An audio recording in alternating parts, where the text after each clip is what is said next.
السلام عليكم ورحمة الله وبركاته ولا لا قالي صدور انتين كسر هذا برنامج أنا قلت لك علي إن نكون موجيو مدن مدى الصوماليا يا صومالي لان كباديدا مدى يردي با مسوا أضياشا ما ملك حيا مسكوا شعبك سادوكسونتين ما ملك وحاجة عنك كهيا هرك عيا ما أهن دلنيرو وأضيال iyo habro balse dhalinyarada xaq ka jiraan mase ogaateen in dhammaan aysan isku mid ahayn dadkaani ee ku wada nool magaalada ee dhalinyarada ay wax badan fahmeen odayaashase maxaa ay fahmi waayeen meesha yaal bal aan ku ogaano ra'yiga reer Somaliland oday iyo dhalinyaro keebadiidan midnimada وسو دوادا سؤال ugu horeyso aan ku weydiinayo adeer waxay tahay adan ka bilaabe ka waran Soomaaliya iyo Somaliland hadaan isku darsano maxaad ka dhahaysaa maadaama 30 sano waqtigu dhamaado waxaan ku darsanayna ma jirto Soomaaliya isku darsanmayno dalka waa loo soo gobeelay waa loo soo curyaamay waa qaar badan baa ku dhintay dad baa agoomoobay maanta cidna ku darsamayna anagu Soomaaliya bal adeer halkaas ku jooji aad baa u maasan tahay waxaan ku wareegay adeer kale adeer adigana bal ka waran annaga dawladda Soomaaliya dadkayagii bay maris taarahayagii bay baabeesay talan dool baan nagu dhacay dunyaan ku weyn dad baan ku weyn waan wisiisayna walaaladayaanu kaaraho dul maray dhaafayni oo tolaay hoonno idana dabahay hadday dhicisawna naga hadhayn dhicis haddaan waqooyin hanagu ma ogolin nolosha nolol diid sanad walba nagu fadhiyo inuu kharashayga xamar ku dhisa damacsan halkaas ku jooji adeer waa maadsan tahay waxaan u wareegay adeer kaleeto adeer maxaa diidayo inaan wixii dhacay iska ilowno oo aan dib u wada hadalno oo go'aan gaarno waxa weeye 10 jeer oo horeynu shirnay waa kii u dambeeyay waa la wadaa un waxba hadda waa madhaleysnimo waxna wax allaaliya wax ka jira iyo wax ka soo baxaya ma jiraan wadankanna maalin walba nacnac iyo waa la isku noqonaya iyo waa midnimo iyo adeer baysan diyaaradda halkan taala waa diyaaradii dadka rushaysay ee maatida kaga daba tagaysay 300 kun oo qof baa dhintay magaalo 300 oo sanadood la dhisay baa baabaday xamarna inaga doonanay oo jibaysnayn inamay qabsan waxa weeyaan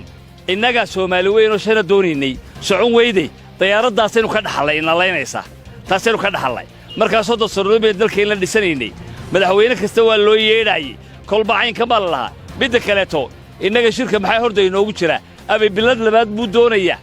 ninka la yiraahdo maxaan ku yiraahdaa farmaajada doorashada buu doonaya uu balanbalaya waa la eryanaya Jabuutina in yaro ku jiray jeel baa ku kacay oo mudaharaad baa ku socda waxbu iska baqtiinaya inaga saddexdiba way ololayaan inagu weyn bad qabnaa inaga meesha maxay inoogu jira ilaa marnaba Soomaali weyn in Muqdisho in oran mayso ayay halkaas ku jooji adeer aad baad u maasan tahay waxa u wareejinaya adeerkii ugu dambeeyay adeer adigana mabda'aaga ka hadal say kula tahay di Soomaaliya ee midowga hadlayo anigu waabaan markaan mabda'iyantayda ka hadlayo anigu ma jeclin in la hadlo Soomaaliya midda labaad farmaajaan leeyahay wala la hadlaya horta farmaajo wax ma xukuma waxa qaar waxa meel waxa haysta Itoobiya meel waxa haysta Kenya meel waxa haysta Djibouti meel waxa haysta nimaan dalba xukumin oo ciidan kale ilaalinayo waxa laga hadlayaa baan u garan maayo inagu dalkeena waanu haysanaa inaga ilaashanayna iyo nin dalkiisa loo ilaalinayo gobol walba waxa haysta ciidamada ajnabiga marka waxa laga doonayaa بس halkaas noogu jooji adeer waa maasan tahay wixii dhacweed dhaceen waa laga tagay Jarmalka oo Yurub oo qayb ka mid ah eberka siiyay ummadaas uu laayay hadana maanta Yurub ka tirsan yahay waa laga gudbay maxaa diiday in horumar la gaaro maxaa diiday bal dhalinyarada aan ku wareegno odayaasha ku daalnay 3 sano ugu dambeeyay maadaama ictiraaf la helin maxaa ka leedahniyo 30 sanadood baa dawlad la'aan lagu jiray dhinaca loo cararo la garan lahayd xamar iyo tanba waxaanu leenahay Hargeysa iyo Muqdisho maanta waxaanu leenahay dawladii ka muuqato aanu leenahay wax macquul ah laga soo saaro bal miduna loo baxsado hadii taa dhisaan oo loo baxsanaya hadii tan loo ay dhisaan oo loo baxsanaya magaca Soomaaliyeed baa ka dhaxeeya waxaanu leenahay maanta aad ayaad u maadsan tahay ra'yigaaga quruxda badan balaan u wareego ninka kale to dhalinyarada ah maadaama aad tahay niyahow qof wax bartay ee jaamici ah haddana bilaa shaqo ah muddo aad u badan maxaad ka leedahay in la midoobo waxaan ka codsanayaa inaad fariino u dirto madaxda reer Somaliland maxaad ka leedahay dhalinyarada Somaliland 30 sano horta meel bay ku oodanta ray ahaanteedana waxaan anigu aaminsanahay amba fikirkeygu yahay midnimada Soomaaliya Somaliland iyo Soomaaliya laba aragti un bay wada qabaan dadka meel weyn loo wada jeeyo baan uga raygaygu sidii yahay ila fiican marka waxaan leeyahay Muuse Bixi Cabdi dee kulay 30 sano baad meel lagu haysanay bal maanta Soomaaliya iyo maalintii hore idin baan nagay maanta ayaan ka nagiisaan oo dawladda Soomaaliyeed loo dhigay la dhis ayaan rajeynaa aad baad u mahadsan tahay ra'yigaaga saliimka ah waxaan u wareegaynaa dhalinyarada reer Awdal Boorama maxay ka leeyihiin ma soo dhaweynaysaa in aad Soomaaliya ku biirtaan dhalinyarta gobolka Awdal waxaan soo dhaweynaynaa halkaas waan soo dhaweynaynaa waan raali baanu ka nahay inaan ku biirno oon ka mid noqono Soomaaliyada saxdeeda la yaqaanay inay ilaa raas kaaboon ilaa yacdo waad maasan tahay balaan u wareego dhalinyarada kaleeto maxay adina kula tahay ani waxay la tahay Soomaaliyo midowda hay taaban jecelahay inaan raagersanahay waan ku qanacay bal adigana maxaad ka leedahay fikirkaaga saliimka ka hadal bal nimankan dadka dhacaya madaxda sheeganaya markii hore wax soconaya ma yahay ani fikirkayga markaa waxay la tahay fikirkayga saliimka waxay la tahay in la midoobo kunjeer mahadsanidin waxaan u wareegaynaa dhalinyarada kaleeto bal waan u baga warkoode maxay ka leeyihiin fikirkooda saliimka ah maxayse muhiim u tahay Soomaaliya iyo Somaliland inay midoobaan waayo Somaliland waa ma garan kartaa Somaliland waa qayb ka mid ah Soomaaliya marka maadaama ay tahay midnimada Soomaaliya iyo Somaliland waa muqadas oo jecelnahay inay ma garan kartaa midoobaan oo hal mid noqdaan saasaanan awood ku yeelanaynaa oo ma garan kartaa caalamkuna ku hormari lahayn waa imka haddii Somaliland ictiraaf la siiyo gobolladii kale ictiraaf bay weydiisanayaan awdal sidii baa dooni gobol kasta ma garan kartaa markaas darteed waxaan leeyahay anigu ama fikirkayga aan oran lahaa Soomaaliya Somaliland hamidoobaan gobol kasta ma garan kartaa waa qayb kamid ah Soomaaliya taasaanan awoodiyo ma garan kartaa هاي فكر سليم وما سنتهي دينك كلا تأوريجو سومالي ما كلا جوي كرتا فكر سليم سومالي كلا بيجي كرني من ماذا مدة الصومالي هو مقدس كيجو وحكي الصبح كرا وأنفلنا إن أي ميدوان أو جماعة إسقاط هذا يوم ما سنتهي وحن أوريجيا قفكي قدام بير رضا وحن لا هاي مكوفر أحسن تهاي مسكو قناع سنة على هاد إن أت سوماليا كبيرتان سوماليا ودحيا أنا وحن لا أضو مفرح سنة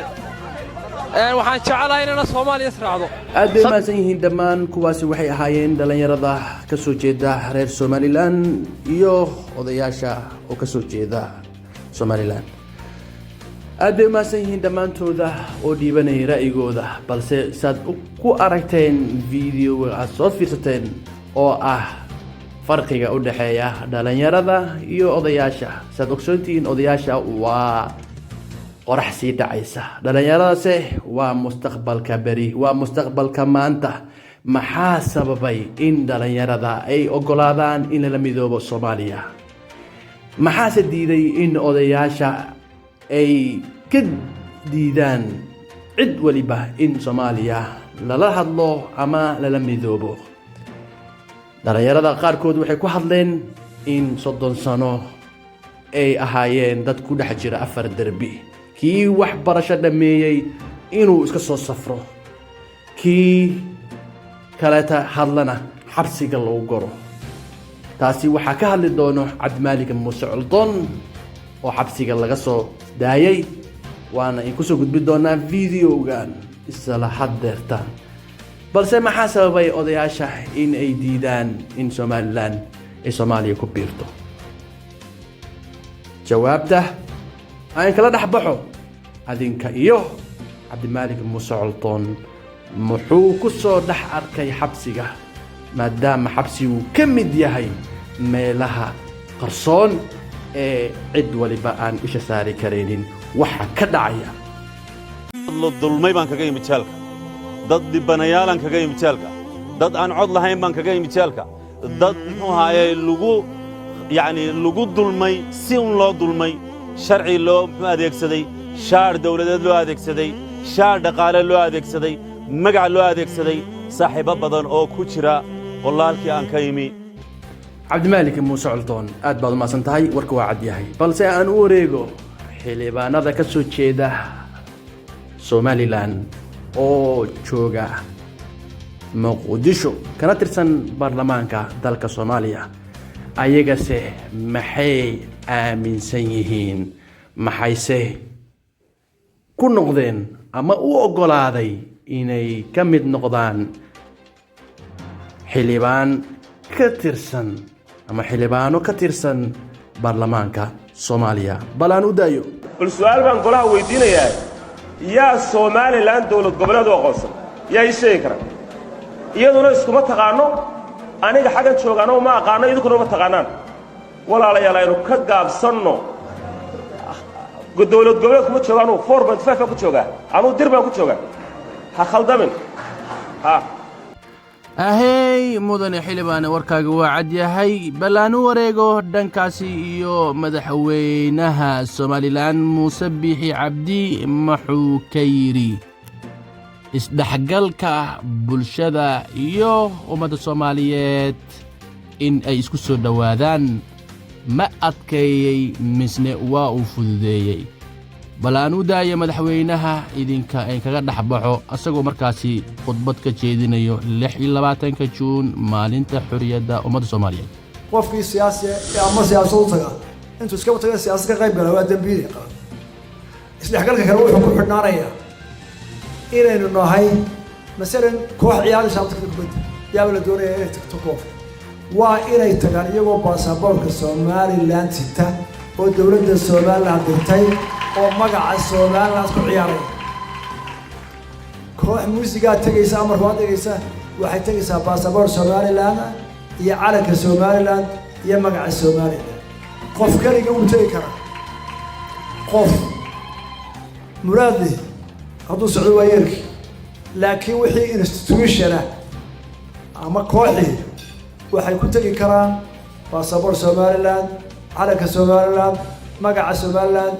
fiisa ka soo yeesaysa Muqdisho waa loogu dhufanayaa haddii inta la waayo cidina tagi mayso way isgaadi mayno iyagu ma ogola inay saa yeelaan fiisa bixiyaan waxaynu arkaan gobolada waqooyiga inaguna tabayo ka tabaye waxaan warayno laba dawladood nahay qof aan fiisa calanka Soomaaliland iyo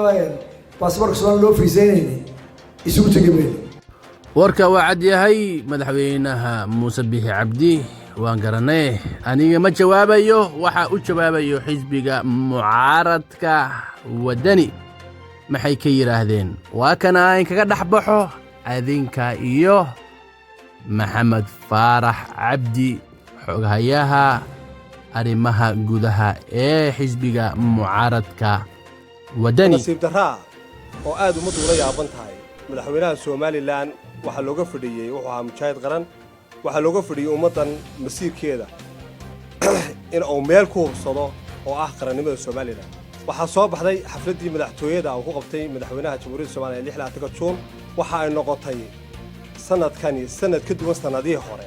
sabab ay uga duwan tahay ilaa hadda lama garan berigii hore waxa dhici jiray xafladda 26 Juun waxa lagu qaban jiray qasriga madaxtooyada quraata goboladana kama dhici jirin degmooyinkana kama dhici jirin waxa maanta taagan in 6 gobol iyo degmooyinkaba lagu qabtay 26 Juun halka far baa ku gudan sababta ay uga duwanaatay sanadihii hore bulshada Soomaaliya way isweydiinaysaa ha cusub ee soo kordhay baa taalisnay waa talabaad madaxweynuhu waxa uu sheegay waxa laga sugay gudbad weyn oo ballaaran oo hufan oo ummadda tabitaanka ay tabayaan wixii halka ka soo baxay u balbalaariyo tiina may soo bixin madaxweynuhu waxa ku soo koobay in ay fiisayaal loo qaadan doono Soomaaliya waxa la isweydiintu tahay fiisayaasha halka laga qaadanaya safaaradda Soomaaliya ma guriga madaxtooyada laga furay magaalada Hargeysa laga furay halka ummaddu uga hagaysa fiisa u sheegayo waxa la ummadda madaxweyne taa inaad u cadeysaaba qurux badan waxa qabtana maaha ummadda Soomaaliland aqli iyo aqoon iyo garasho walaad caamo maaha in maanta loogu soo gabagabeeyo iyadoo laga sugay madaxweyne inaad ka hadasho heshiiska ee qodobkii ahaa in la wadaagayo hawada Somaliland ee uu wasiir Faratoon lahaa technical error baa ku dhacay lama wadaagayo oo lahaa ilaa hadda idinku aan cadeynin oo ay bulshadu adiga ka sugaysay inaad u cadeyso tiraahdo ama hawadu waa la wada yeelanayaa ama lama yeelan hawadana kaligaan baa maamul inaad laga sugayay inaad ummadda ugu soo koobto fiisayaal bay u qaadan doonaan ciyaartooyga iyo dhaqanka iyo dadkaas ay u qaadan doonaan Soomaaliya aad bay ceeb runtii ay u tahay nasiib darana Soomaaliland soo wajahday weeyaan waan ka xunnahay xisbi ahaan hal su'aal ku weydiiyo arrintan madaxweynuhu sheegay baasaboor in loo qaato Soomaaliya cidii tagaysa waliba koox in dad badan soo dhaweeyay hadda inuu ku hadda afkii xisbiga wadani wad ka soo jeestay dadka qaar baa u arkaya maadaama siyaasiyiinta isku socodka laga reebay in arrintaasi niga hadashayso maxaad ugu jawaabaysaa wallaahi horta kuwa soo dhaweynaanay kuwa ay sabab ay u soo dhaweyn baanan garanayninba oo waxay u xusheen garan maayo safaaradda soomaaliya ee fiisaha laga qaadanaya adan xaggee ku taleeda ku weydiinaya oo qodobka koowaad soomaaliya miyayna aqoonsatay oo dawlad bay noo aqoonsan tahay innagu innagaas aqoonsan somalilan baa layna idhaahdaa weli maynaan gaadhin heer ay farmaajina idhaahdo fiisaan siinaya baasaboor somalilan ku siinaya maynaan arag waxaa taa daliil ku ah markii shirku socday waxaa loo soo diray wasiirka arrimaha gudaha ayaa shirka qayb galay haddii uu farmaajo dawladda inoo aqoonsay wasiirka arrimaha dibadda keeni lahaa taasi waxaa ku tusaysaa inuu lookahaan noola xisaabtamayo ahey kaasi waxa uu ahaa xogayaha gudaha ee xisbiga mucaaradka wadani maxamed faysal cabdi oo ka jawaabayey hadal ka soo yeeray dhowaan madaxweynaha somalilan oo ka hadlayey baasaboorka somalilan iyo isdhexgalka bulshada iyo in fiisooyin laisku qaadanayo bal waa ku daasheen waan u jeedaa waxay tidhi wuxuu yidhi waa la xayiray waa la diiday dhaqaaqiyaa la joojiyey waa la xiray waa la soo daayey iyo hadalla ka sii badanba in maskaxdiina ay ku daashay balse xaqiiqda aan wada ogsoonnahay bal qaarkoodna ay ka qarsan yihiin bal aan ka gudbo markaan siyaasadda iyo isdawareeggeeda aan idinka dhex baxo adinka iyo caalimka weyn sheekh mustafa xaaji ismaaciil haaruun oo ka hadlaya xaqiiqda dowlad goboleedyada iyo dowladda soomaaliya iyo qabyaaladda soomaalida dhexdeeda taagan iyo eedaha ay isku dhex jeedinayso ayadoo oo dhibka ay isku hayso ay u saarayso in dowlad shisheeye ka dambeeyaan etoobiya ama maraykankaba sheekh mustafa maxaad ka leedahay dadku waxay jecel yihiin inay cid kale eedda saaraan dadku waxay jecel yihiin inay yidhaahdaan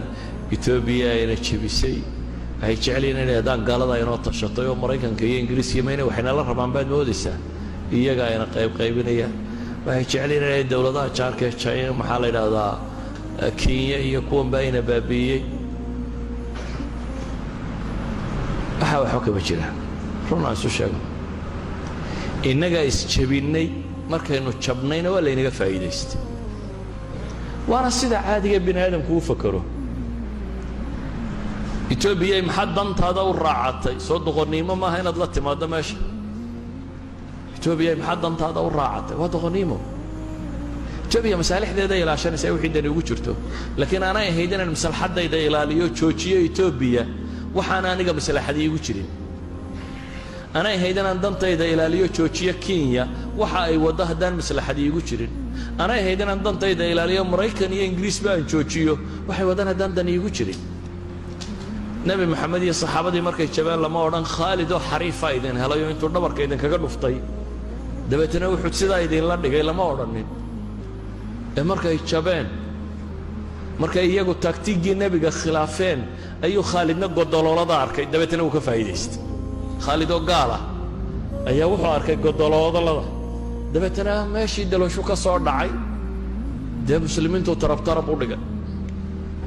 dabeetana saxaabadii waaweyneeda la yaqaanay nebiga adeerkiiyo waa markii la dilay xamse iyo raggii la mida dhulka loogu tuuray markay muslimiintu yidhaahdeen anna haadana ilaahay baa u jawaabo wuxuu ku yidhi qul huwa min cindi anfusikum qul huwa min cindi anfusikum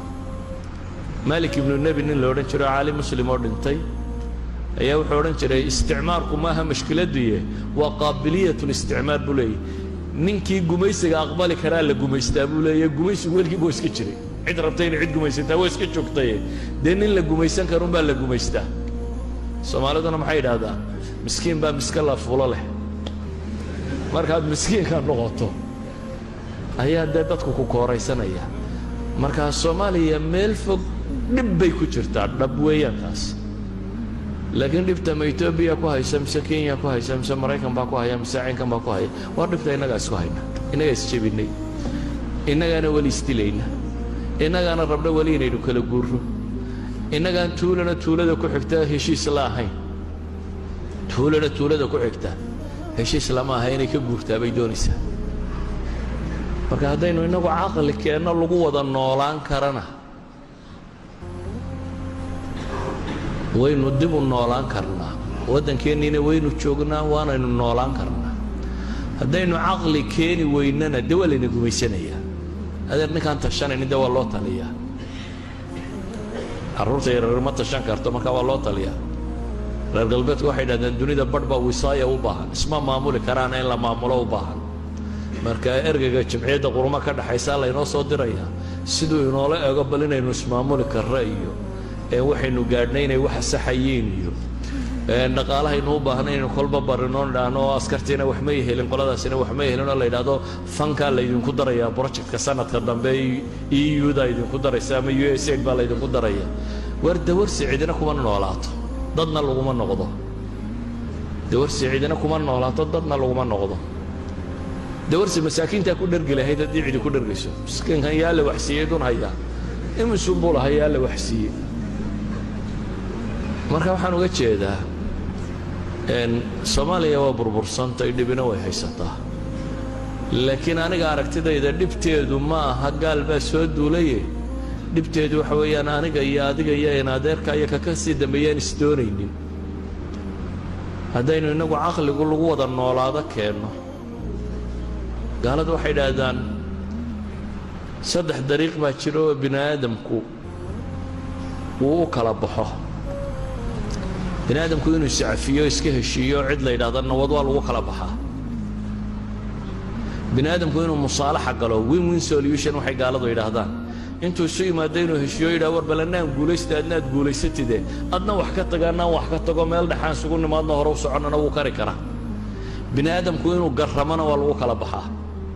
waar heshiin weynaye ha laynoo gar qaado ilaahay kitaabkiisaa cid inoogu sar inoogu gar qaada marjaca waxa la isku garramayaan isku waafaqno dabeetana aan garranno kala baxno haddaynu soomaalina saddexda midna ma ogolin inaynu iscafino oo iska wada noolaanno ma rabno inaynu win-win solution compromise samayno ma rabno inaynu garranno ma rabno laakiin maxaynu rabnaa inaynu ismuquuninno inaynu weli rabnaa caqligu inuu shaqeeyo ma rabne weli waxaan rabnaa in muruqu shaqeeyo maalinba ninkeenna waxoogaa dabaabada yaro rooni inta kale inuu yidhaahdo ma idinkaa wax sheegi kara maalin marka laga yara dabaabada roonaada inuu yidhaahdo maaday gumaysan karaa anna waan jabhaday marka waa un halkeennii baynu ka wadaynaa un sidii baynu u wadnaa 25 sano ama 60 sano ama 30 sano ee la sheegaya saa baynu ku wadnay marka waxaan ku soo koobayaa gaallayna ma haysto cid kalena ma haysata innaga is haysanee haddaynu innagu caqli keennana waynu jiri karnaa haddii kalena dee waa laynoo talinayaa ee aqbalaya in laynoo taliyo aad buu u mahadsan yahay rabbi ajre xasanaad ha ka siiyo kaasi waxa uu ahaa caalimka weyn aad taqaanaan sheekh mustafa xaaji ismaaciil haaruun aad baad u mahadsantihiin idinkana daawashada aad daawateen barnaamijkan quruxda badan oo xaqiiqda ku salaysan waxaa idiin soo diyaariyey anigoo ah salmaan cabdi xersi qanyare waxaa idinkaga tegayaa barnaamijkan barnaamij la mid ah intaan ku kulmi doonno sidaas iyo nabadgelyo la wadaag asxaabtaada lanana soco barnaamijka mahadsanid